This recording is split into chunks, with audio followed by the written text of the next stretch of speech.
ખાસ મતદાર યાદી સઘન સુધારણાનો કાર્યક્રમ થયો, એમાં આપણે જોયું હશે કે જે પણ BLO, જે પણ વહીવટી તંત્રએ કામ કર્યું એમને અભિનંદન આપીએ છીએ, સારું કામ થયું છે.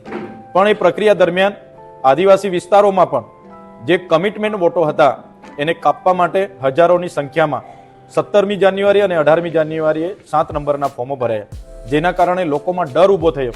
મારું નામ તો નથી નીકળી ગયું, અને જેના પણ નામે ફોર્મ 7 ભરવામાં આવ્યા એમને નોટિસો આપવામાં આવી, એમને ફરી પોતાના પુરાવાઓ લઈને EROની કચેરીએ ધક્કા ખાવા પડ્યા.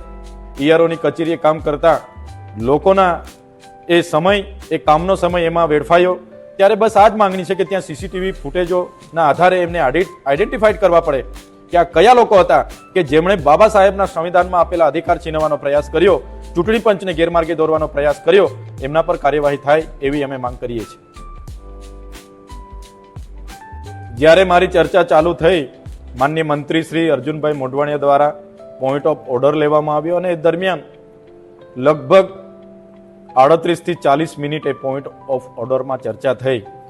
પરંતુ સાથીઓ, આ કોઈ ચૂંટણી પંચ પર ટીકા ટિપ્પણી કરવા માટેનો અમારો ઈરાદો નહોતો, પણ જે મતદાર યાદીમાં સુધારણામાં જે ગેરરીતિઓ થઈ છે એ સન્માન્ય ગૃહના ધ્યાન પર લાવવાનો અમારો ઈરાદો હતો, અને એના કારણે જ અમે એ મુસદ્દો 238ની નોટિસ આપીને એ દાખલ કર્યો હતો, અને સન્માન્ય ગૃહના માન્ય અધ્યક્ષશ્રીએ પણ એને માન્ય રાખીને આજની કામકાજની યાદીમાં એ સામેલ કર્યો અને અમને સમય આપ્યો હતો.